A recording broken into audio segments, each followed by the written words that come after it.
Good afternoon, ladies and gentlemen. It's a big pleasure for me to moderate this event. My name is Iskren Kirillov. I'm Director for International Affairs of the Foundation San Pablo CEU Andalusia. This is an old educational institution in Spain that covers all phases of the educational cycle, starting from primary school to the university for elderly people. CEU Andalusia is an active member of the European Association of Institutions in Higher Education, and having seen that most of the participants are not familiar with what we are doing, I will start with a short introductory presentation. So EURASHE is an European umbrella organization that represents more than 600 universities, mainly located in EU member states, but some of them are also from third countries, some African countries, India, Central Asia, etc. We have been supporting professional higher education in Europe over the last 30 years. And what we are doing is mainly to address local needs through regional engagement, provide relevant and flexible learning for digital society, and bring innovation and technological development through user-oriented research at benefit of the society. So in the field of research and innovation, the next slide, please. We have a set of priorities. The first one is to raise awareness of the importance of applied research in Europe, working in close collaboration with the European institutions, in particular with the European Commission. We are also supporting our members in strengthening the research capacities of institutions and staff and promoting strong students' engagement in research and innovation activities. I have to say that research and innovation are naturally embedded in the teaching and learning processes in all professional higher education institutions. We are also trying to enhance the access to EU funds, the European Research and Innovation Framework programs, but also other thematic programs such as Erasmus+. We are also strongly involved in regional development through smart specialization, through the definition and implementation of smart specialization strategies, working in close collaboration with the private sector, with the industry and with the small and medium enterprises. Last but not least, we are also promoting international cooperation for research and innovation. So this webinar was planned from last year, but it appears even more relevant in the light of the last developments and the effects of the ongoing COVID-19 pandemic. Waiting for the first speaker, I would like to give the floor to Alejandro Zurita. Alejandro is the Research and Innovation Counselor in the delegation of the European Union to Brazil. Alejandro, you have the floor. Let me just as introduction, we should take into consideration that Brazil is a continental country. It's twice the surface of the EU with half of the population. And in fact, Brazil is 1/3 population of all Latin American country composed of 20 countries. Brazil is a federative republic. So we have 27 different states, and also politically is not a parliamentarian regime, it's a presidential regime with 24 political parties, which makes also the political decisions very complicated and very difficult. You all know that Brazil has extreme social inequalities. So it means that there are big gaps among the different states. For instance, the state of Sao Paulo, the richest one, the most developed, has naturally much more scientific production than Argentina or Mexico, which are the other big Latin American countries. But not only more scientific production, only Sao Paulo, the state of Sao Paulo, also bigger, higher GDP than Argentina. So Sao Paulo is a kind of California, Californian state of Brazil, no? And as you can follow in the last news, in the last times, it's a very complex and very polarized country with a lot of big crises, politically, social, and also sanitary crisis. Next, please. Let me show here how Brazil does see itself in the world. This is a slide taken from the Ministry of Science, Technology and Innovation. You can see the logo on the top on the right. And this is interesting always to understand how our partners see their role in the world. No? So it means that Brazil is a big country, is twice the European Union, 8.5 million square kilometers, has a population of 210 million people, and the GDP is also very high, naturally. So Brazil considers together with big countries on population, GDP, and size. And we should not forget this, because sometimes we can have the temptation to be too Eurocentrist, thinking that Brussels is the center of the world. It's not the center of the world. We have many centers of the world, and Brazil considers playing a different role that we can easily assume. Next, please. Well, you know that our main framework of cooperation, scientific cooperation with Brazil, is the so-called EU programs on research and innovation. The present one, Horizon 2020. No? You know very well. I think the majority of you know this program, composed of 3 pillars. I mean, fundamental research and mobility programs on the left, the excellent science, more applied research with technological developments in the center. You can see here nanotechnologies, materials, innovation and communication technologies, information and communication technologies, biotechnology, space, etc.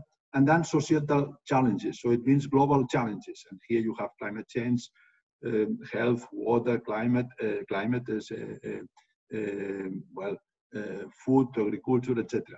The point is that this is a program, Horizon 2020, open to international cooperation. So it means that, for instance, in the last 2 years, 3 years, 2 years, because 2020 we have still calls to be launched, more than 60 calls were launched, big 60 calls. And then from these 600 topics, 170 of them, international cooperation was highly recommended. And in some of them, half of them, or 65 of them, was mandatory. So it means that all calls from the program are open for international cooperation, but sometimes you have some of these calls which without international cooperation, so it means without participation from outside the EU, are not eligible, the proposals. So this is why the program is open to the world, especially for global challenges. Next, please. In the case of Brazil, naturally, we have different features. I will go to some of them here. Next, please. Yes.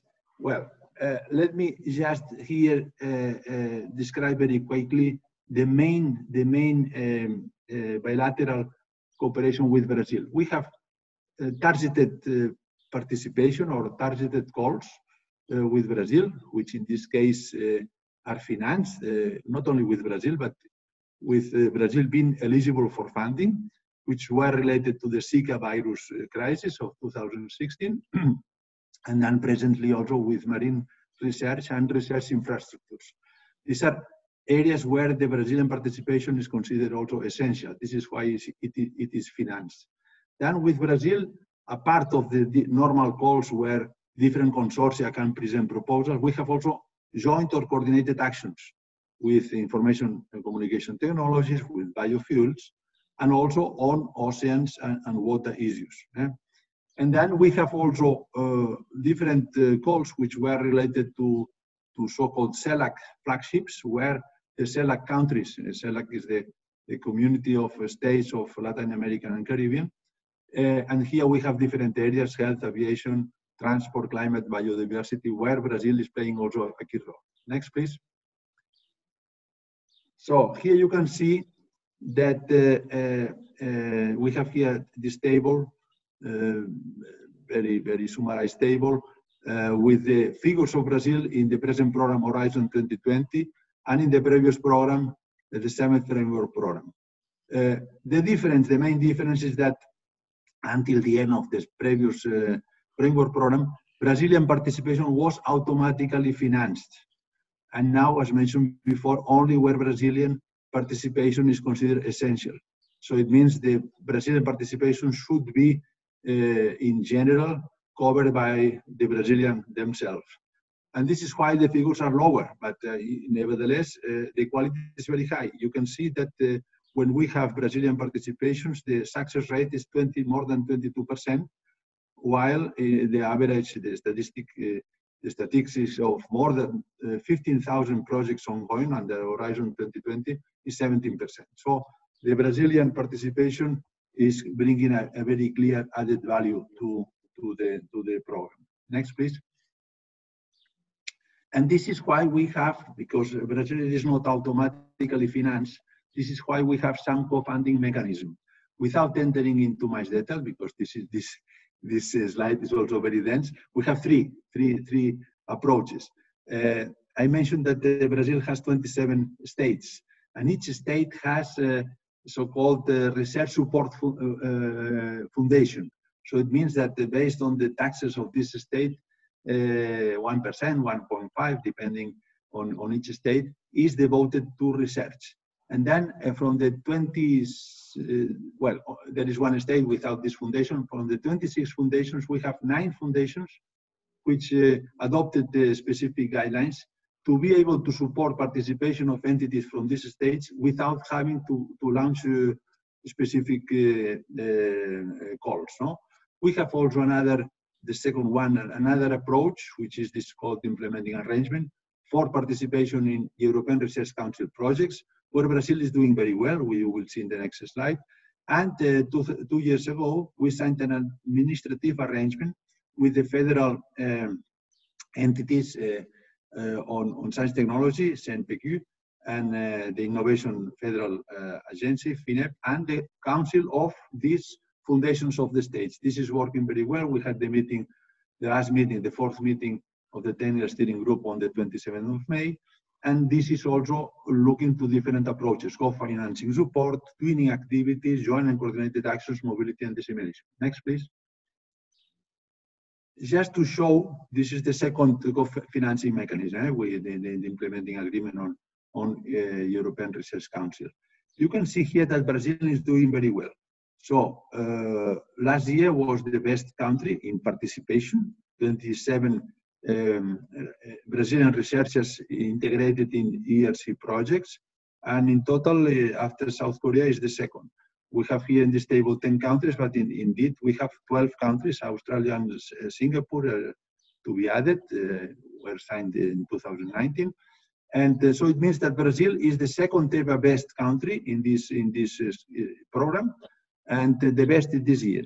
So one can say, this is very good, very much interest, but there is also the interpretation which reflects the reality of the country. So many applications of Brazilian researchers, because the situation for the science here is presently very difficult. So this should not be necessarily interpreted as a positive thing, also as a negative thing, in the sense that the Brazilian scientific community is suffering a lot now. Thank you. Next. Yes, here this is to understand basically in terms of the technological readiness levels, the different agencies. I mentioned CNPq, which is the Federal Science and Technology Agency, more for fundamental research, then FINEP here in the center, more for applied research and supporting innovation and supporting, let's say, new infrastructures. and then Embrapi and the National Bank for Development, also with prototyping activities. This is the scheme of, well, there are more entities working in this for science, technology, and innovation, but nevertheless, this is to understand the role of the different. And we have this administrative arrangement signed with the CNPq, Confab, and FINEP. Next, please. Okay, but naturally, not only Horizon 2020 is the main, well, this is the main instrument, but it's not the unique one. So naturally, we are also trying to use, for science, technology, innovation, other instruments. For instance, the European External Action Service has the so-called FPI, Foreign Policy Instrument, to support implementation of different policies, not only on science, on whatever, policies of different diseases, no? But naturally, we are using also this to support and to have sector dialogue projects, so-called sector dialogue projects, with the Brazilian partners. And in this year, we have had these three. We are still working on innovation, nature-based solutions. We closed the project in March, also the twinning of ongoing activities, which was precursor of COVID-19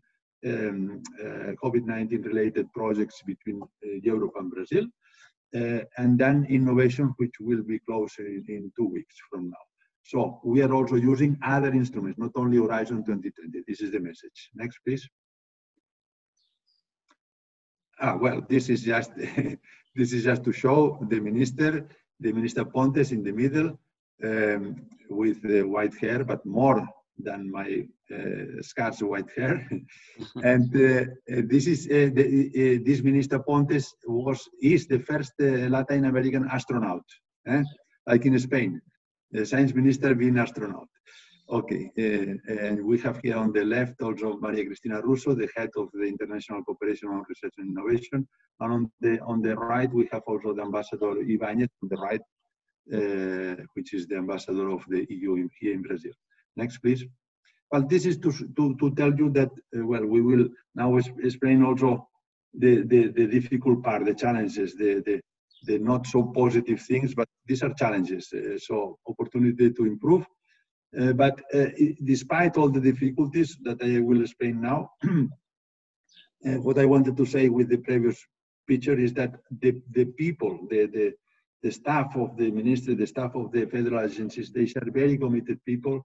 This is very excellent professionals. So we have very good cooperation. We are trying to do the best together, no? But the best together is in the context of the very difficult situation. For instance, budgetary constraints. The budget for this year of the Ministry of Science and Technology and Innovation is less than half of the budget 2030. We will see in the next slide. So the unique exception is Sao Paulo. As mentioned before, the state of Sao Paulo is different, and the foundation of this state, called FAPESP, is getting 1% of the Sao Paulo taxes, so has higher budget than the Ministry of Science, Technology, and Innovation for the whole country. And then especially last year, 2019, was dramatic in the sense that in March and in May, there were two cuts, step-wise cuts of budget, 42 for the Ministry of Science and Technology and Innovation, and 30% for the education. So there were a lot of protests and strikes and so on, but okay, this is the reality. So it means that there is certain risk of discouragement in the scientific community. This is also why big number of applications to whatever opportunities, no? And two weeks ago, on the 10th of June, the Ministry of Science, Technology, Innovation and Communications was now again a new ministry. Next, please. So this is what I was telling you. Now 2020 is 45% of the budget of 2013, which is a disaster, naturally. And okay, but this is the budget of the ministry, which is not all, naturally. Next, please. So further challenges. Brazilian production is very high. It's the 13th in the world. But the Global Innovation Index puts Brazil as the 64th country in the world. So it means that there was a divorce between the academic sector and the private sector, the industry. And the industry is not sufficiently committed. I will explain in the next slide. Science is presently under pressure, let's say in that way. So we see clearly this with the COVID-19 crisis now, but also we could see last year with the deforestation index from the National Institute of Spatial Research, and also with Fiocruz, which is the Health Federal Agency. There is also a real fear of brain drain. For instance, as mentioned before, these 37 researchers, which came from more than 1,000 applications, I don't remember, in 1 month. No? So this could be a problem. And 1,200 applicants within 1 month, and from 1,200, 37 were selected. So this is the signal of the crisis in the scientific community. Nevertheless, I mean, because of the professionalism of several actors in the ministries and also in the Ministry of External Affairs, which is Itamaraty Palace. Also, there is a lot of efforts now also to launch this Brazilian Innovation Plan, and we are also trying to do our best. We have now 19 national contact points from 9 different entities, helping us to disseminate and to spread the opportunities of cooperation. Next, please. Yes, here is the idea to show that the private sector in Brazil is not sufficiently committed with activities. No, you see here, as mentioned before, 45% now of the 2013 federal budget. But the point I want to emphasize here is the following. You can see here just a comparison. Even the Japanese values are not very updated. What I wanted to say is that let's say that we take 1.25% of the GDP, Brazilian GDP for science, technology, and innovation, and 3.5% for the Japanese case. No, but from these values, basically the public effort is the same. It's 65.67% in Brazil and in Japan. No, the difference is that in Japan this 60.65% is 19-20%, while in Brazil is more than half. So last year was 53%, with the exception here in green of Sao Paulo. In Sao Paulo, in the state of Sao Paulo, as I mentioned before, is everything different. Is the private is 2/3 and the public 1/3 of the effort. No, but 60.65% means that the private effort in the percentage of GDP is less than half, while in Japan is 80%, 81%. So basically, the public effort is not bad, it's reasonable, but the private effort, the private contribution to science, technology, and innovation is very weak. Next, please. Please tell me when I have to cut or to accelerate, please.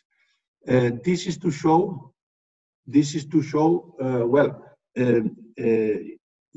the regional approach of the EU on science and technology and innovation to Latin America is having 4 governmental cooperation agreements with Argentina, Brazil, Chile, and Mexico, and also 2 more with Argentina and Brazil on Euratom agreements. No? And they are following, let's say, normal developments, regular meetings, and these are the frames where the policies, the strategies are discussed between both parties. No, we will have now. With Brazil, we had the joint steering committee meeting in April last year. We planned to have it now in June, but because of the crisis and everything, some intermediate events and activities were delayed, and we plan to have this joint steering committee meeting with Brazil at the end of the year. Whether physically or online, we will see, probably online. But now is planned at the end of the year. And also with Brazil, we have fusion energy research specific cooperation agreement, governmental agreement. And we plan also to have this meeting towards the end of the year. And then with Mexico, we will have now at the end of September, the preparations are ongoing, and Chile and Argentina, Chile very soon also. Okay, this is to show that we have, Brazil is one of the few countries in the world, not just in Latin America, having two governmental agreements on science related areas with the EU. So it means also, it reflects also the weight of Brazil. By the way, with Brazil and the EU, they are strategic partners. So we have a strategic partnership agreement with Brazil from 2007. And it means a lot of things. And one of the pillars is science, technology, and innovation. Next, please. But naturally, we are not working just bilaterally, Brazil and the EU. We are working in multilateral frameworks. And this is important to emphasize this, because multilateralism needs to be supported, especially in a unique world with global challenges affecting everybody.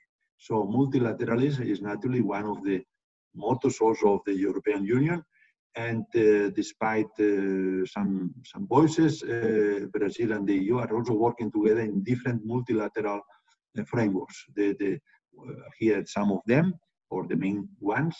I mean, on marine research, we have the All Atlantic Ocean Research Alliance, which was based on the Belém Declaration South Atlantic with the Worldwide Declaration North Atlantic. We had recently the forum in Brussels in February.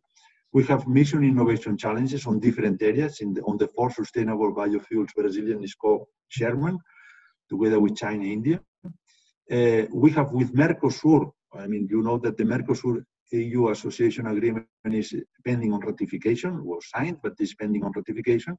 And this Mercosur association agreement is not only trade. Association agreement means a lot of things, also science, technology, innovation, also environment, also human rights, etc. So, and we have already started unofficial technical meetings, unofficial in the sense that the agreement is not ratified, but we are already working together with the Mercosur countries. No? And we have different international initiatives on health-related areas, infectious diseases and chronic diseases. We have in the framework of the International Energy Agency linked to the OECD. Is also important for Brazil because they are claiming to enter in the OECD. We have different 7 technology cooperation programs in different areas: renewable, hydrogen, fusion, fossil fuels, etc. And also on environmental, this Belmont Forum on global environmental changes. For instance, the last steering committee was last year here in Brasilia, hosted by CNPq. No? And then we have two frameworks which are still pending. I mean, Brazil signed in 2010, I think it was 2010 or 11, 2010, the association to the European Southern Observatory.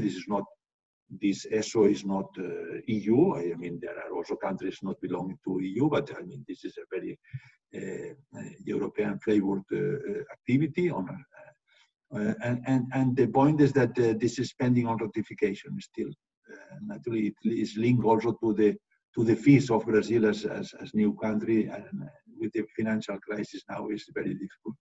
And then, Iskren, you mentioned CELAC, but now the government in December or in January, I think it was in January, announced the temporary suspension of membership in CELAC. So in the community, I was not aware of. Yes. What is the reason for this temporary suspension? This is just political reasons, because now the pro tempore presidency of CELAC is Mexico. Okay. And Mexico, and there were, you know, politically here the present government in Brazil was very critical to Cuba and Venezuela and so on. And CELAC, with the crisis in Venezuela, CELAC had a lot of internal discussions. In fact, the summit of CELAC was postponed several times because of the different approaches to the crisis of Venezuela. Okay, and then in this context, and having now the presidency by Mexico in this year, the present the government of Brazil decided to suspend the membership of CELAC. So we will have now the senior official meetings of the Joint Initiative for Research and Innovation hosted by Mexico at the end of October, and in principle Brazil will not participate. But okay, everybody emphasizes that this is temporary suspension. This is not that Brazil abandoned CELAC. Suspended temporarily the membership. Nevertheless, I mean, I can assure you that in the different, I mean, CELAC, if I have one minute or 2 minutes, 2 minutes, I am finishing now. But if I have still some time, I can explain that CELAC is based on I mean, this is the idea is to consolidate the common research area in Latin American and Caribbean area, no? CELAC research and cooperation research, common research area, no? Of CELAC. And then the pillars, there were 3 pillars. 3 pillars were global challenges, which means climate change, environment, health, no, with the Zika crisis now with COVID-19. The second is research infrastructures, the second pillar. And the third, mobility, reciprocal mobility towards Europe, but also from Europe towards the different countries. And now we had in November, we had in Brussels, we had the so-called EU, Latin American and Caribbean Innovation Conference. And there was also decided to have innovation, was proposed to have innovation as the 4th pillar of this common research area in Latin American and Caribbean. And now in the meeting of October, at the end of October, this agreement will be hopefully endorsed, no? Will be endorsed because innovation naturally is very important. And not only this, in the Latin American countries, you know that there will be a summit, the so-called summit of Ibero-American heads of states and heads of governments in Andorra. In Andorra, on the 26th of November, the summit of heads of states will be held, but the motto of this summit will be innovation for sustainable development. So it means that all Latin American countries are now very focused on innovation. And then this is very opportune and very timely to have now innovation as 4th pillar of the EU CELAC Joint Initiative for Research and Innovation, even without Brazil for the moment, but the things can change naturally quickly. And also depending on the government here in Brazil, no? Which is not very stable, by the way. Okay. Alejandro, yes. I think that we have to really speed up a little bit. And, yes. So that we can take also some questions on board. Yes. It's the end. I think it's the end. Next one, please. Yes, okay. This is just to show that Brazil, linked to the first slide, how Brazil does see itself in the world. For them, naturally, BRICS is much more important than CELAC. We have to realize this. But okay, we are also working with other partners of BRICS. That's all. I think the next one is, yes, okay, next one, the idea. I think Rita had to speak about the next program, which is Horizon Europe, because Rita is not here, and this is the last slide, if you allow me. This is just to tell you that naturally this Horizon Europe program, by the way, is now a bigger budget, will pass to 94.4 billion euros for 7 years, covering all scientific areas, naturally. But the main difference in the structure is we had 3 pillars before, no? The first is basically the same, it's fundamental research and mobility programs. The second, in the previous program, in the Horizon 2020 program, still alive, we had the technology development and so on. And the third was global change. These technology development and global change are now basically in pillar 2 with different clusters, 6 clusters. And then pillar 3 is innovation. Again, innovation is, especially with the European Innovation Council, is a big new approach, emphasizing this area. No? And then just to say also that for Horizon Europe, there will be possibility for third countries to be associated to part of the programs. now with Horizon 2020, we have 16 countries associated to it. It means also contributing to the budget, but having the same rights of member states. But now for Horizon Europe, this possibility to be associated to parts, to some clusters, will bring much flexibility and probably much countries associated to parts of the program.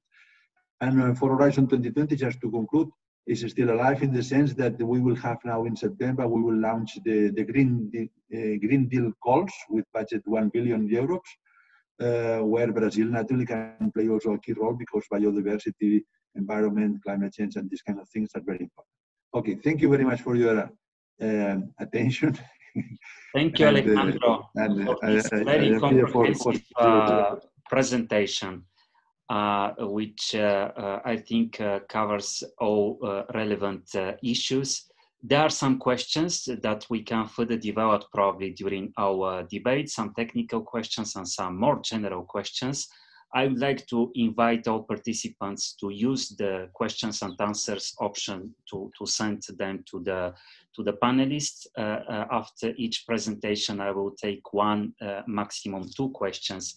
But for this first one, I would like to, since you are knowledgeable about the whole region, just with several words to present a little bit going beyond Brazil, which is obviously very important in that region, just a general overview of the situation in the other countries. And also I would like to take here a question from the colleague from the European University Association about the blended research and innovation mobility, which is now a big topic, this blended research and innovation, virtual or blended research and innovation mobility. How do you see it? Iskren, are you asking me, no? This blending mobility, explain to me, I don't understand exactly what do you mean. This is the virtual mobility. So now since borders are closed, we cannot move. This applies to, I mean, obviously students, teachers, but also researchers and innovators. How do you see the possibility to cooperate virtually, something that basically we are doing now also via this webinar? And the first question is just a general overview of the region beyond Brazil. Yeah. How do you see a little bit the other countries? And I'm thinking in particular about Argentina. Unfortunately, we don't have time to further develop on the concept of a common research area, which is part of the global research area. If you remember, something that we launched with Carlos Moedas. He was very keen on promoting the concept of global research area. And, but this probably we will be able to further develop during our debate, because it's, in my view, very important for the internationalization in the field of research and innovation as such. Yes. Okay. Look at on blending mobility. Indeed, I mean, with the COVID pandemic now, many things have changed in the world. Also, not only the way of working in general and communicating and interacting, but also in the way of doing research. Really, I did not develop anything about this. I did not think about this. Everybody thinks that perhaps sooner or later the normality will come back. But it is true that in research there are areas where, let's say, if you are linked to experimental activities, I mean, this is unavoidable. And I mean, research and innovation is also, I was researcher 7 years in my younger times, and the personal contacts are key. I mean, the complicities that you can establish with colleagues from different countries working in the same area, having the same challenges and the same interests. So I guess that we will have to develop some specific approaches for blending mobility. But for instance, when we speak with Latin America in general, mobility is one of the 4 pillars of the, as mentioned, of the common research area of Latin America. always the emphasis for the Latin American countries was reciprocal mobility. So it means they are not only interested to send students or researchers to Europe, to European countries, European labs and so on, also because of being afraid of brain drain and so on. They are very interested to have also Europeans at home, in their own institutes, in their own universities and companies and enterprises. So despite blending mobility will be developed, I guess that the physical mobility is also key for the interest of the countries. No?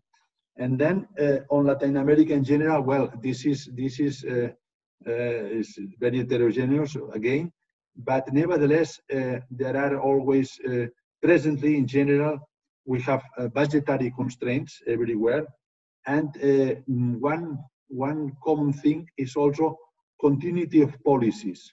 Let's say, I remember, I can tell you that in the last 10 years in Brazil, we have had eight different ministers of science. So it means, and in Argentina, for instance, now, or in Mexico, the other two main countries, on Mexico and Argentina, there were change of governments, which change also in the approaches of science and technology and innovation. So it means that, for instance, Mexico is very interested now to have to demonstrate to the public that science, technology, and innovation is bringing clear added value, improving to the population, to show also that these activities should improve the quality of life of the people. Very clear approach, and then there was a kind of a scrutiny mapping of the different activities. Some of them, if they don't have direct impact. So this is also a risk, because sometimes the impact is not immediate. You need long-term activities to have some products, to have some impact. And this scrutiny is now done with Mexico. With Mexico, we will have also the Joint Steering Committee meeting in September. With Argentina, the plan is also to have a next meeting, bilateral meeting, formal meeting soon, because there is also a new government. Well, with Argentina, I think this is not the same approach. It's more continuity with the previous approach. And in fact, also the previous minister, Maranhão, was the same minister with different governments, was Minister of Science in the time of Cristina Kirchner and also in the time of President Macri. But okay, now he retired, and now there is a new minister also looking to more social, let's say, social impact of the activities. But Argentina is also very strong in different areas. I mean, this is naturally, even the production of Sao Paulo is higher than Argentina. You cannot tell this to the Argentinians, but nevertheless, Argentina is very strong in different scientific areas, and well, it's a key partner for the EU in hard science, in physics, in energy, in health. And then you have, I mean, further to these four countries having bilateral cooperation agreements, Chile, Mexico, Argentina, and Brazil, where we are more focused. The challenge for the EU is also to be able to keep reasonable interaction with many intermediate countries. Let's say that in some areas, there are countries with excellent knowledge. For instance, Cuba on health is very strong, also on COVID-19 is very strong. On dengue, Zika is very strong, and then you have also other countries like Colombia, Costa Rica, even the Dominican Republic, Colombia, I mentioned. Yes, they are, let's say, intermediate countries where they have different key areas where they are very strong, where they are very interested to participate in the programs of the European Union. And the challenge for the European Union is to be able to respond to this willingness to cooperate with us, which is not easy because, CELAC is more than 30 countries, and this is why now the meeting of CELAC in the online meeting hosted by Mexico is very important, because the last meeting was 3 years ago, and 3 years ago was because of this political crisis which delayed everything. Okay, well, this is Alejandro, basically... thank you very much. I think that we have to move ahead, and Yes. hopefully we will be able to further discuss some of these issues later on. I'm very happy and very pleased to welcome Rita Lechpichova, who is head of Unit International Cooperation 1 in DG Research and Innovation. She's responsible for Europe, Americas, and thematic coherence. And Rita will enlighten us about the international cooperation in these disruptive times. Rita, the floor is yours.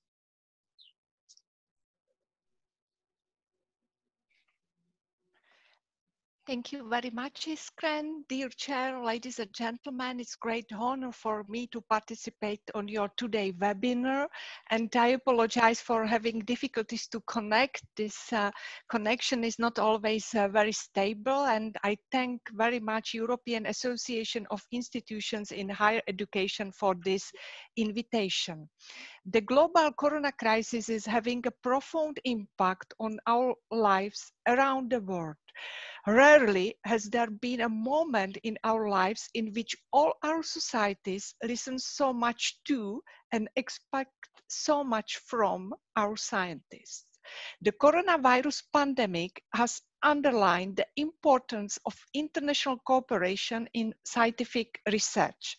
The pandemic is affecting all countries in the world.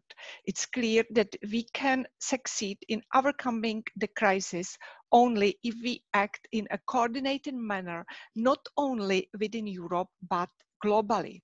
As President von der Leyen and President Michel have stressed, unprecedented events call for unprecedented action, and fast, massive, and coordinated global action is necessary on the health and economic fronts to save lives and avoid a further economic crisis. The EU is contributing to global response to COVID-19 in several very important ways. First, by taking a certain leading role in the organization of the Coronavirus Global Response Initiative with other important actors. And on the day of its launch on 4th of May, it already mobilized 7.4 billion from 40 countries to develop and deploy a vaccine, treatments, and diagnostics against COVID-19. The coronavirus global response has so far raised 9.8 billion, and 66% of the total amount, 6.5 billion, was pledged by Team Europe. It means EU member states, the Commission, members of European Economic Area, and the European Investment Bank. The European Commission committed 1 billion in grants and 400 million in guarantees on loans. Second way how EU is contributing is by coordinating priorities. The Coronavirus Global Response Initiative is also about coordinating priorities, and coordination of research and innovation priorities is actively pursued under the umbrella of GLOBIT-R, the Global Research Collaboration for Infectious Disease Preparedness. Third action is by promoting sharing of information, research results, and data by all research actors engaged on COVID-19 around the world. To this end, we launched in April the European Data Sharing Platform, which is open to all EU international partner countries. Now, I would like to introduce main components of international cooperation in research and innovation. 16 third countries are fully associated to Horizon 2020, and they enjoy the same rights and obligation as the EU member states. The European Union has concluded 20 bilateral S&T agreements with individual countries. These agreements constitute a framework and a privileged forum to identify common interests, priorities, policy dialogue, and the necessary tools for S&T collaboration. How Alejandro already mentioned, in Latin America, we concluded 4 agreements with Argentina, Brazil, Chile, and Mexico. ERC European Research Council, implementing arrangements are in place for 12 countries to encourage third country top scientists to come to Europe as members of research teams led by ERC grantees, including Argentina, Brazil, and Mexico. Moreover, 10 non-associated third countries have established co-funding mechanisms to support their participants to Horizon 2020 projects. We are also develop roadmaps with 12 international partners countries. And I would like to stress the importance having science counselors in EU delegation like Alejandro in Brasilia. And we are pleased having 12 science counselors in Australia, US, Canada, Brazil, Russia, Egypt, Israel, India, China, Japan, South Korea, and Addis Ababa. Launched in 2010, the Community of Latin American and Caribbean States is the EU counterpart for the bi-regional partnership process. And that was launched this common research area based on 3 pillars: mobility of researchers, access to research infrastructures, and jointly addressing common challenges. Let's now be more focused on the future. In May 2020, the European Commission put forward its proposal for an ambitious major recovery plan in response to the coronavirus crisis, including a modern and revamped long-term EU budget for the next program period 21-27. Horizon Europe will be our main instrument to support the European Commission's policy priorities through research and innovation. The European Commission has proposed 94.4 billion euros for Horizon Europe, which will be reinforced to fund vital research in health, climate, resilience, and the green and digital transitions. Horizon Europe is building on the success of Horizon 2020 and will keep its pillar structure and continue to be based on excellence. The broad strategic orientations of funded actions during 21-24 will be described in the Horizon Europe strategic plan. Horizon Europe will introduce new features, notably the articulation in clusters, mission, and partnerships, and the European Innovation Council. The EIC, for which a pilot phase has already started, will be a one-stop shop to bring disruptive and breakthrough innovations from lab to market application and help startups and SMEs scale up their ideas. Missions are another important novelty. Their main aim is to reconnect EU research with citizens by setting inspiring goals. The areas selected for Horizon Europe missions are natural candidates for international cooperation. For instance, the adaptation to climate changes is a problem common to all countries in the world, as it is combating cancer or making oceans healthier. The same goes for the new clusters in Horizon Europe. They will provide an opportunity to develop specific joint international cooperation flagship initiatives. Finally, the partnerships are also expected to develop their own international cooperation strategy. The program Horizon Europe will extend openness to association of third countries with good S&T capacities, taking into account of the aim to drive EU economic growth through innovation and striving for reciprocity. Please note that Article 12 of a legislative package proposal on Horizon Europe on third countries associated to the program are still with co-legislators, but we do hope that it will be finalized soon and the whole legal package could be adopted. I hope that I demonstrated that we will therefore continue to be open to the world. We will do so in a much more focused and strategic way based on common interest and mutual benefit while safeguarding the union interest. I want to conclude my presentation by quotation from the mission letter to Commissioner Gabriel, defining her mandate by President von der Leyen. You should maximize the potential of our exchange programs to foster international cooperation in education, research, and innovation. I thank you for your attention. Thank you very much, Rita, for this inspiring presentation. We have, unfortunately, to speed up a little bit the webinar, and I would like to come back to some of the issues that you addressed, such as the European Innovation Council, but also this the future possibilities to maximize the impact of our European research and innovation programs and the engagement with international partners. I would like also to change a little bit the order of the speakers, because Francisco Cuervas has to leave earlier. Francisco Cuervas is a co-founder and CEO of GHENOVA. GHENOVA is an international company located in Spain, in Andalusia, that delivers multidisciplinary engineering and consulting services in different areas such as maritime transport, industry, aeronautics, and energy. As I mentioned at the beginning, EURASHE is strongly engaged with the private sector, and we are much interested in knowing also the views of the private sector about research and innovation activities. I know that your company, Francisco, is also particularly active in South America, so please present us your views on the topic. Okay, thank you very much, Iskren. Good afternoon to everybody.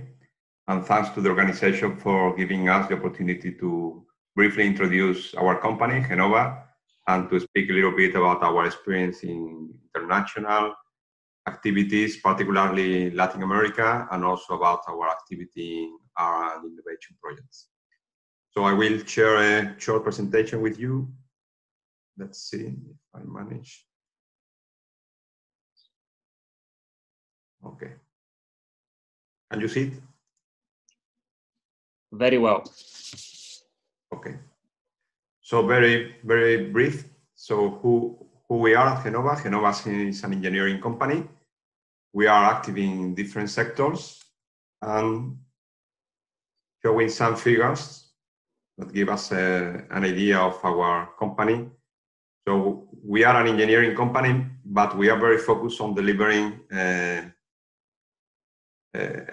knowledge. So our company does not construct, does not install. So we do not deliver any material issue, any material facility. Everything we deliver is projects, but we cover from conceptual phase of the projects till construction supervision. We have offices in 7 countries. We have several offices in Spain, an office also in Australia, and offices in 5 countries in Latin America: Brazil, Bolivia, Colombia, Chile, and Mexico. Our staff is above 500 people. 80% of them are engineers, which allows us to deliver around 900,000 hours per year of engineering to our clients. We have developed through our history projects in more than 25 countries till date. And we are also very proud and happy that 30% of our staff is formed by women, but women engineers, which is in our sector is not very common percentage. And among the different activities that we carry out, the one that makes a difference, in which we are particularly strong, is the marine sector. So focusing on the different sectors in which we are active. So as I mentioned, the main one is marine and offshore. We make design from different vessels and offshore facilities, from concept to delivery. The second one in size and importance is energy, very much focused on renewable energies in these times, but also infrastructures, especially in Latin America, in which we deal with railways, roads, silos, trams, all these kind of transportation infrastructures. We are very much pushing forward the digital transformation, and we acquired 4 years ago electronics and ITC company to incorporate that to our group. and we have also an active presence in aeronautics. If we look at our activity by regions, we are happy that we are quite well balanced. 1/3 approximately of our activities is based in Spain with national clients, but more than 1/3 is in Europe. We work in the EU area very practically in all the countries. And the other 1/3 is focused in Latin America, especially in those countries that I mentioned before. As I mentioned, the activity in which make the difference is marine. We have a strong experience in design of very complex vessels, like cruise vessels, in which we have more than 35 references in our portfolio. Also in defense, so which is a very technological complex sector in which we have been active for more than 16 years now, and we have been participating with different navies and different shipyards worldwide for projects of complexity, such as frigates or corvettes or aircraft carriers.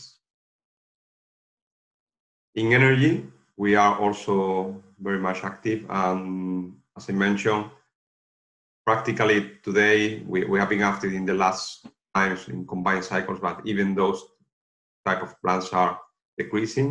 So very, very low number of investments on this type of plants. Practically 99% of the new investment and the new projects that we are participating in are related to renewable energies. Very much photovoltaic plants, windmill farms, both onshore and offshore, hydro, thermosolar, or waste to energy. Turning to our activity in research and innovation, since 2008 we have been quite active. This has been a learning process for us. As an engineering company and a company based in knowledge, we have from the very beginning the clear idea that we must be not only delivering the state-of-art technology and projects, that we have to be a step forward, and we need to be ahead of what was coming. And the best way to do that was participating in R&D projects. In the first one, we were a small participant, playing with the big ones like Airbus or Abengoa in Spain. But step by step, we make our own decisions. We decide which type of project we would like to be involved. And even we were moved by creating some part of our own IP. So we start to make a better definition of our R&D strategy, and we focus on different sectors there. And this here you can see that. So each bar is a project. You have the years in which we have developed that. We are very active in software and the 4.0 industry. So actually we are very much in the edge on the development of digital twins. We have also a strong activity in ports, or everything related to energy efficiency and emission reduction in the surroundings of ports, in ports and the environments. Implementing the LNG as a fuel with all the logistics that this needs, but also the offshore connection, OPS as it is called, which is the connection. For example, if you see those big cruise vessels when they arrive to big cities like Malaga or Barcelona, and they are practically cities that they are with all their engines burning fuel or gas and emitting smoke to the air close to those cities. So this is a problem that has to be given a solution, and we are quite active in that with the solutions like plugging those cruise vessels to the electrical net and with allowing them to stop their engines, not emitting those gases. We are active also in renewables, especially in offshore, windmill offshore, both fixed and floating. Also in security at the sea, so we have developed, based on artificial intelligence, different systems to effective evacuation of ships, especially cruise vessels, in cases of fire, smoke, or different incidences that can be on board. Different solutions also based in big data and artificial intelligence for detection creeks, for example, in land track records in airports. And also in the renewable energies, very much active in solar. So we are a strong experience in thermosolar and photovoltaic plants. And particularly here, we have created our own IP property for new patents for hybridization of both technologies, PV and thermosolar. This is a prototype that we have done on the frame of the H2020. So this is a floating twin windmill that we have made on a scale 1 to 6 and we have tested in Canary Islands for 1 year now. And this has been inside the ERANET program and the demoing branch. So this has been successfully tested for 1 year, and that's been in cooperation between different Spanish companies and some Scottish companies as well. So other aspects, as I mentioned, we are very active with everything related to the digital transformations. We really see that what is coming on the industry goes for that. So we must be at the edge on virtual reality, augmented reality, laser detection, laser 3D mapping, digital twins, etc. Also artificial intelligence, for example, we are developing different softwares for being able to route pipes inside complex areas of chips without human intervention. So that's just giving some very basic information to the program. The program is able to identify the best route and the optimal route for saving materials. This is the project I mentioned before, in which we have our patent, and this is an hybridization of PV. We are able to take all the energy that is efficient for PV panels, but thanks to an optical filter that we place on top of the panel, we are able to reflect 40% of energy that now is wasted in PV plants, and we can reflect that to a hot point, and using the thermosolar technology to save that energy, create thermal energy, and that can be reused or for industrial heating or for turbine, so that with a turbine we can add more energy and we can store that, making that manageable. Well, and all the other projects. So I don't want to extend much more on the presentation. Thank you very much, Alejandro, for this fantastic presentation. I think that your company is an excellent example of research and innovation intensive company, which are the ones that we need in Europe to boost economic growth and to create new jobs. This is also particularly relevant for the international competitiveness of Europe on the international arena. I was observing the interest of Alejandro. I know that Alejandro is engineer, and certainly he may have some questions, but unfortunately we don't have time for questions at this point. If you are able to stay with us, probably this is not the case for the general debate. If not, thank you again for this presentation, and certainly we will be able later on to further discuss a collaboration and how to link university with the private sector in our common efforts to boost research and innovation in Europe.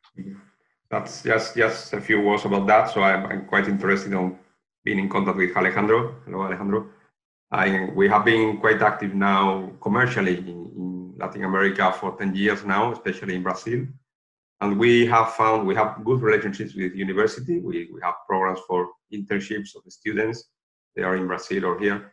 But we have found difficulties to establish relationships with private companies that are keen to push R&D programs, and we would be willing to know more about this net in the country to try to find opportunities. Thank you. Thank you very much. Thank you again.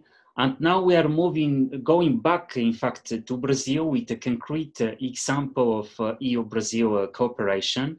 And for this, I will give the floor to James Clark, who is the EU Strategic Liaison Manager of Waterford Institute of Technology. Waterford Institute of Technology is a member of EURASHE, and we will see now this EU-Brazil Cloud Forum that Jim will present to us.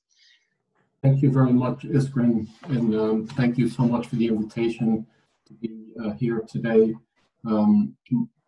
As you mentioned, I'm from the Waterford Institute of Technology in Ireland, and I worked in a research group at Waterford IT called Telecommunications Software and Systems Group, or otherwise known as the TSSG.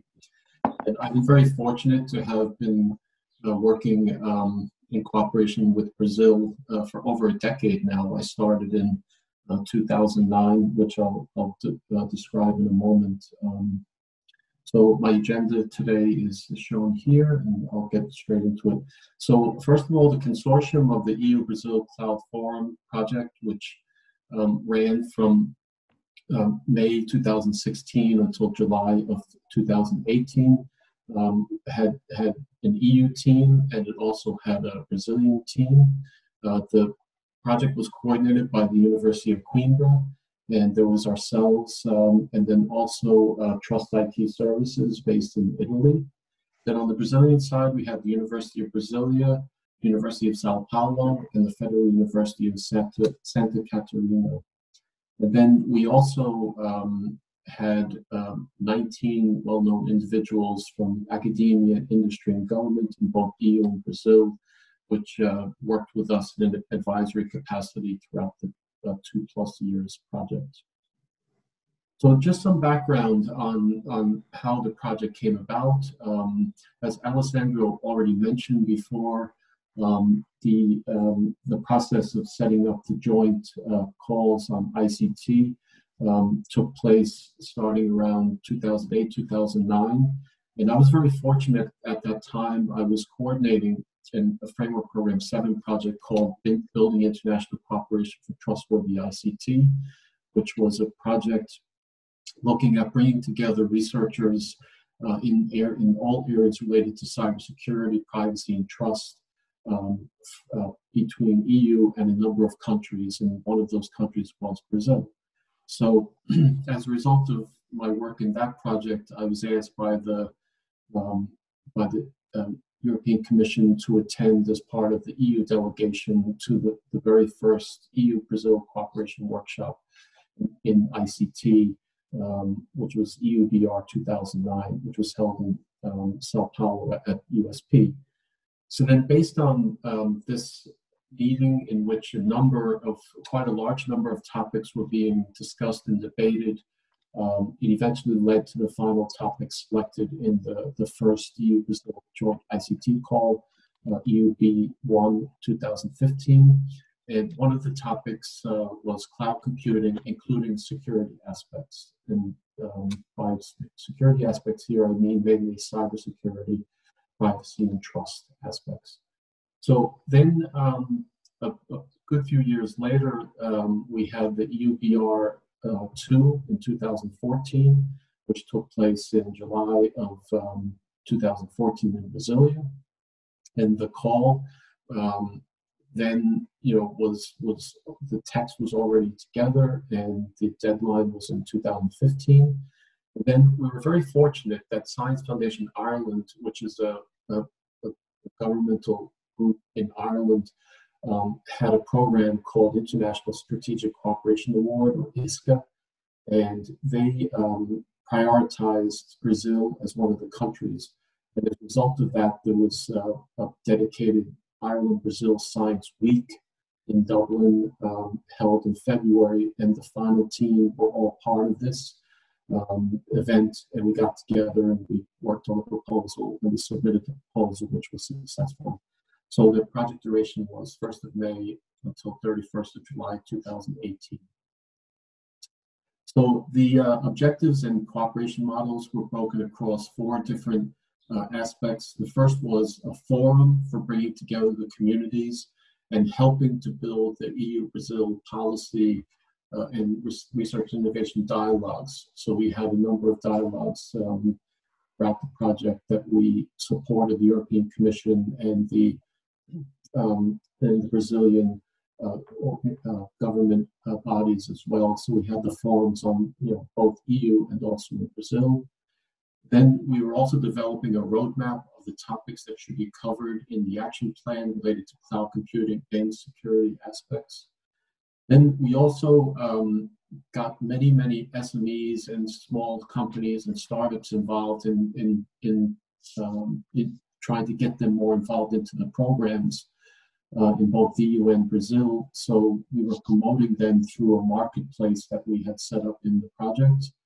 And then larger scale events as well. So including the policy dialogues, the Cloudscape Brazil, which was held on an annual basis alongside the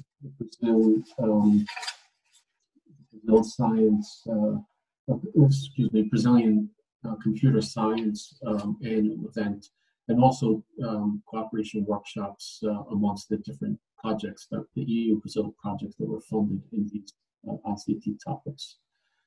So one of the things we did, because it was a small consortium, we decided to set up working groups on different aspects, not just technological aspects, but also policy aspects in relation to standards and legal areas.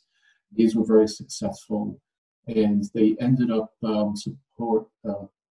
coming to a main output, which was supporting the application of a special interest group on cloud computing, and also a SIG on Internet of Things within the Brazilian Computer Society. So this was a major result specifically of our project. And then our main deliverables were looking at socioeconomic impact of not doing the cooperation together on these important topics, and also there was a final research roadmap. The research roadmap took a comprehensive approach. It looked at the different scenarios, specifically in respect to cloud computing and cybersecurity, privacy and trust, and then looked at the different drivers, the state of the art, looked at what the gaps were and what needed to be filled, what the challenges were, and the different opportunities about having mutually beneficial international cooperation between EU and Brazil.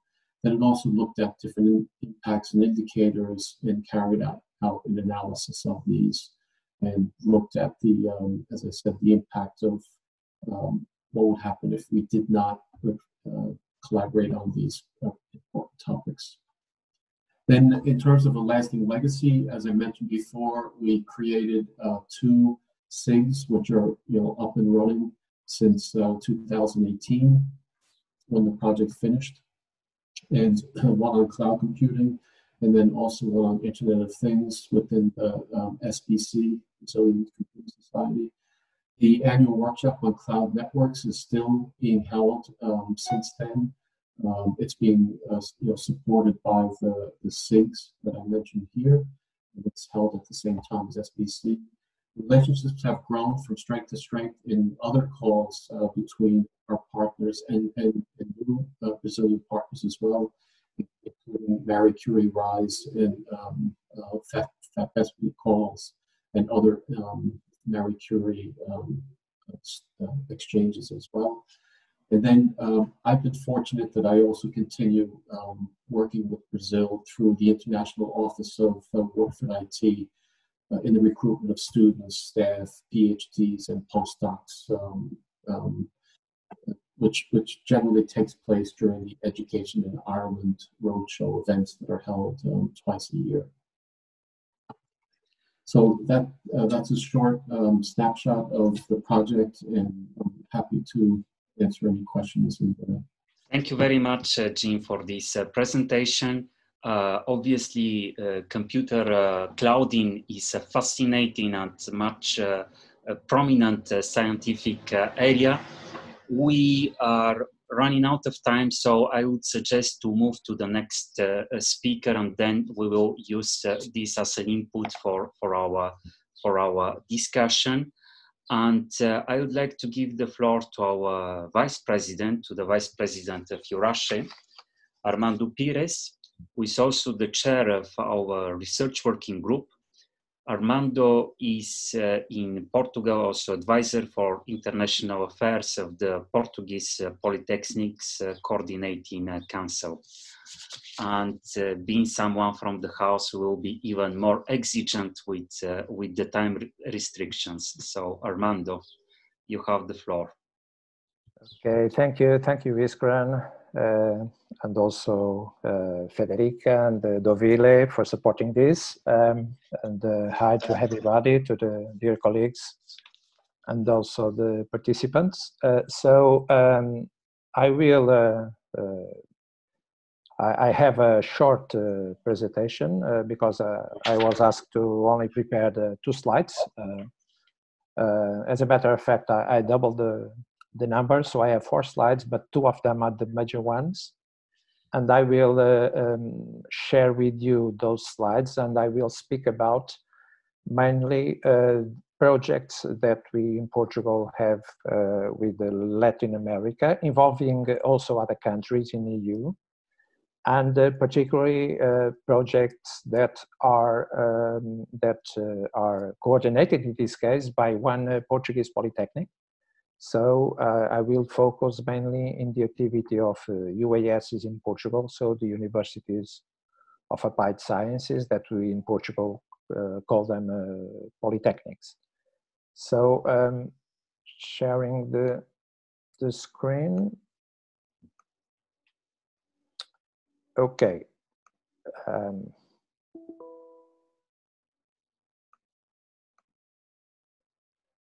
Okay. So this is the introduction slide. Just showing you this logo that we have, and we use it outside our country. So out of our borders, we use this Portugal Polytechnics as a logo, as a brand. And regarding the cooperation that we have, particularly in this particular case with Brazil, and as you know, Brazil is a Portuguese-speaking country. So we have a very good and strong relationship with them, with the institutions. We hold the higher education in Portugal, or the higher education institutions have a very good relationship, a strong relationship with the Brazilian ones. And particularly in our case, we are focused on the 3 main areas. I should call them like that. So talking about mobility, students and staff mobility, and we have some programs that support this kind of mobility. Brazil, at this moment, when we think about foreigner students in Portugal, of course, Brazil is the country that we have more students from. And I can say that outside of European Union, when we think about Brazil, is more than all other countries together, when we think about the foreigner students in Portugal, in our institutions. So the mobility is a very important, and I should call it the major issue when we talk about cooperation between the Portuguese UASs and Brazilian higher education institutions.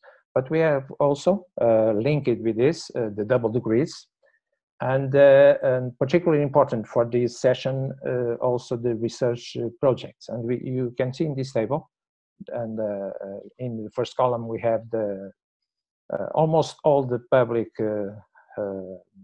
polytechnics in Portugal. And you can see that most of them, they have double degrees, and with many Brazilian higher education institutions, including traditional universities and also the federal institutes that are similar to our institutions, and also the programs, the number of programs that we have. And particularly when we look at the research projects, we also have some of our institutions that have research projects or had research projects with the Brazilian higher education institutions.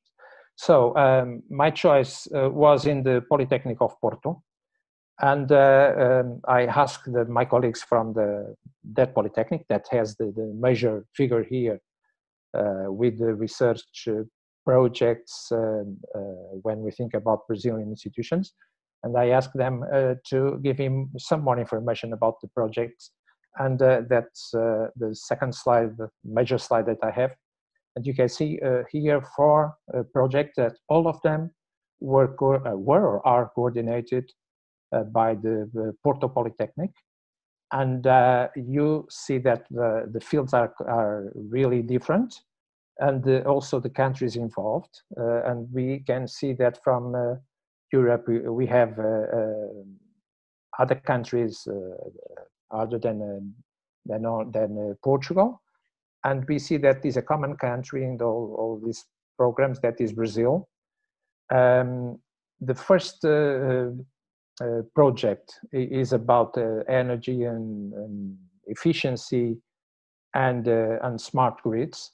4 countries were involved, 3 from the European Union and 4 institutions from Brazil. And it addresses the electricity consumption analysis methods and how they may be used to promote energy efficiency. So this is one of the projects. It ended in 2016, and it was under the FP7 framework program. And another one under the same program and the Marie Curie program is the GMO sensor. So it's in a completely different field. And the GMO sensor was about developing innovative analytical devices, mainly DNA and protein-based, for the detection of genetically modified organisms in food and feed.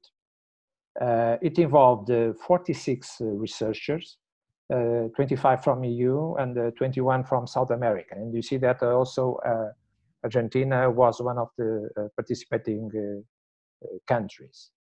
A project that is in a completely different field,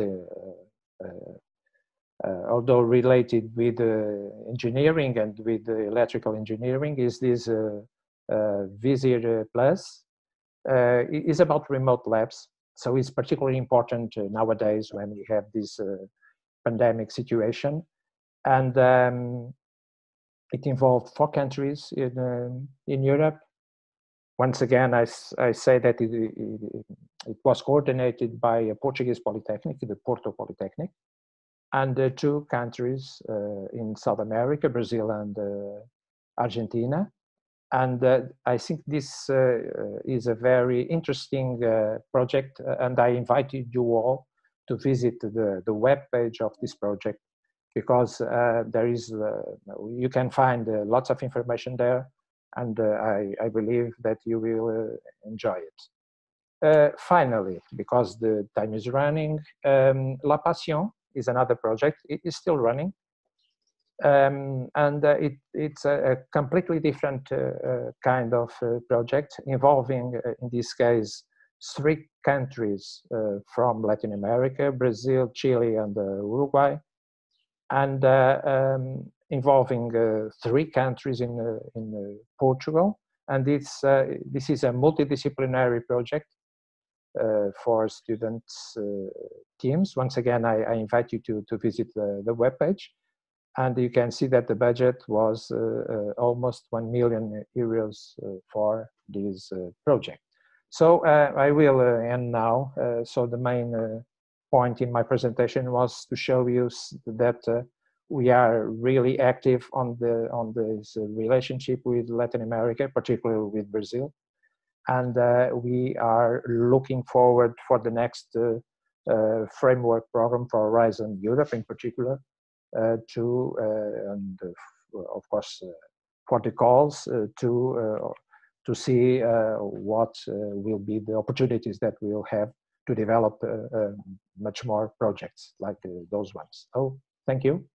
Thank you very much, Armando, for this presentation.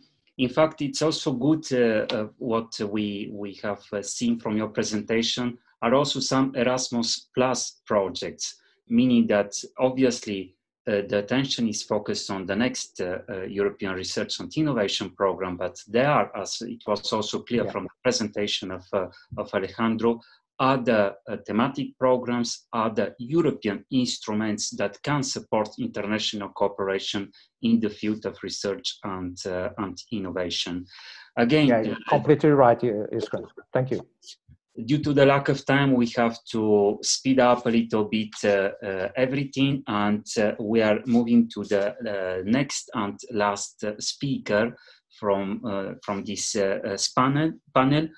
Oscar Gomezo is a Spanish journalist, very knowledgeable in the field of international cooperation, in particular with Central America. Oscar has been, among other things, director responsible for the communication in the regional administration, in the department directorate dealing with economic growth and innovation.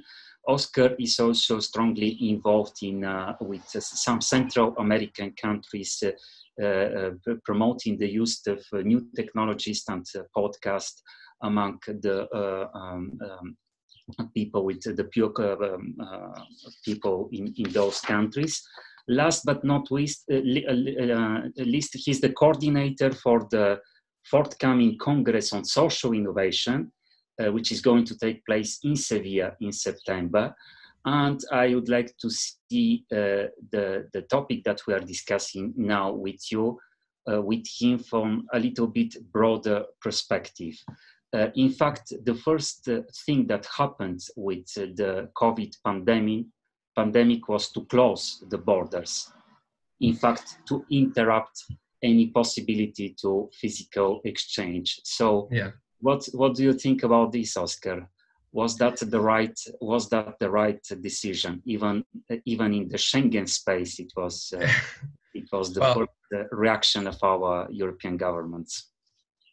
Thank you, first of all, for your kind introduction, Screen, and of course for your kind help and support on the last days. I think we have an opportunity, even closing our borders, even in the Schengen space, as you said, to use the technology we have in the domestic space in our environment. First of all, also I wanted to thank you, EURASHE, for this opportunity to participate in this very interesting meeting. On the other hand, it's an honor to be among such distinguished speakers, of course. And with the aim to give us the broad perspective you were talking about. On a few occasions, I think we have the feeling, the certainty of living a moment of change, of witnessing how the world is being transformed. And I think that being here, even in this webinar, as speakers or as assistants, places us in a position of privileged observers of the world, of the things that are changing in our world. I will be very brief, of course, because of the time, and because of my mission is to present a final idea with no so technical focus on how the forces of innovation and research are moving in the global field right now, with a special attention to Latin America for the reason that I will tell you, and in relation with my modest experience too. My personal opinion, I don't know if the global health crisis, the pandemic caused by the coronavirus, will have changed us. But at least I think, and I think this is very important, it has revealed to us, first of all, that there are many things to change. And second of all, that we are prepared to do it, technologically prepared, and also prepared in terms of attitude, social attitude. And I think this is the most important of the steps. We are here to talk about innovation, to talk about research. This is what I have been doing for more than an hour and a half. And one of the conclusions that I draw from this webinar is about the opportunity, as I told you all, that this situation has also given us to accelerate processes, to promote projects, and to plant and to grow seeds of innovation, of research in future generation. In Spanish, we use expressions abonar la tierra, fertilize the soil. And I think this is what we are doing right now. 3 years ago, in the Delusion government, we presented the concept of public purchase of innovation, which was already very widespread in the first technological powers of the planet, but which became very difficult to explain in Spain. I remember how it surprised many people, even fellow journalists who didn't understand, simplifying the formula, that the public administration could finance projects that would obtain a commercial benefit in the future, but they are financed for the simple fact that they will suppose a social benefit, a benefit for society. It seems obvious that this is that way. It seems morally compelled to understand it, but we were not used to it, to put it in somehow. Now, in the middle of the crisis, in the pandemic, something that was almost relegated 3 years ago, which seems to have no capacity to enter the productive sector, has been reactivated and has obtained the interest it never had. It is time to recover our projects. It seems that they did not mature because it was not their time.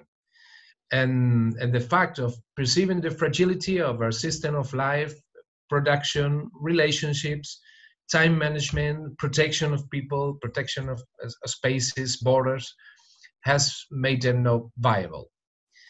And on the other hand, in the field of social innovation, we have found many initiatives that we have implemented in all areas, in the company, at school, in the administration, and of course, in the home environment. Using resources that we had at our disposal and those we did not pay attention to, probably many of you were used to this type of virtual meetings, webinars for professional matters, but how many how many of we use them to meet friends? What has been, I ask you, your record of meetings in a single day during pandemics? Mine, it has been 12, I think. How much time and how much money have we saved on trips? How much how much have we stopped contaminating, polluting? So finally, I would like to mention a project that together with my wife, I have been developing in Central America for 8 years, and which consists of training in communication processes with accessible technologies, as you saw on the screen. It started in Nicaragua, and we have already carried it into communities of El Salvador, Guatemala, Honduras, and also in Ecuador, and the next year in Ivory Coast in Africa. The idea was to equip young people from poor communities with communication skills, so that they will be able to tell about their own problems related to violence, poverty, sexual health, or food security, for instance. And we immediately realized something that connects perfectly with our current situation and with the importance of innovation and research, and essentially with social innovation. And that's why I bring to this panel, is the strength that the young people talent have in these communities who are struggling to get out very unfavorable situations, and the extent to which that strength cancels the shortcomings that they have in terms of technological development. With a consequence, therefore, that they are less dependent of technological updating, and they have assumed that any objective they intend to achieve, for example, in our experience in the field of communication, can be achieved using even domestic technology. If we connect the circumstance that, as we said at the beginning, in the first technological world, we have a greater development that we are willing to use in a professional administrative and social spheres. With that circumstance, that talent, the strength to change reality, it makes up for technological deficiencies. Probably the COVID-19 health crisis has been an interesting opportunity for Latin America to find ourselves at a point that favors development, and that will, of course, I think, good news. Thank you very much, Oscar, Thank you all. for this presentation. Unfortunately, we don't have much time to engage in a proper debate. I would like to conclude this webinar with the question that we open it, basically. Do you think that we will need more or less internationalization after the COVID-19? And I would like all speakers to answer to this question, if possible, with one sentence, starting with Rita.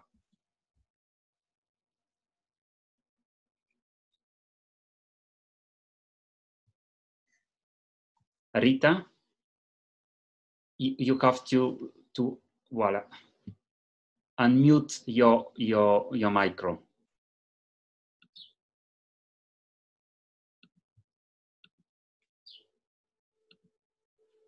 Rita, can you hear me?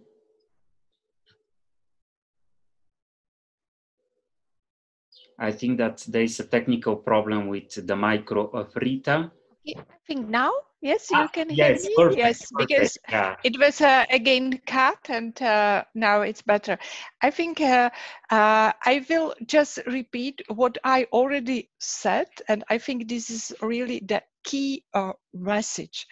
We have to continue to be open to the world, but we have to change how it was done, and we have to do it in much more focused and strategic way based on this win-win common interest, mutual benefit, but always safeguarding the union interest. I hope I answer your question. Thank you. Absolutely. Thank you very much. Alejandro, do you agree with Rita? For sure, for sure. I think for sure, I think that the COVID-19 crisis shows that we are in the same boat, that the research and innovation should be oriented to the benefit of the society, and that the public approaches are gaining more weight, because we cannot leave everything to the market. Thank you. Thank you very much. Jean? Yes, I agree completely with Rita. And from the ATI perspective, as I mentioned, we need collaboration methods for not only research and innovation, but also for student, staff exchanges. And this is an area that we'll certainly be participating in the future. Thank you again. Thank you. Armando?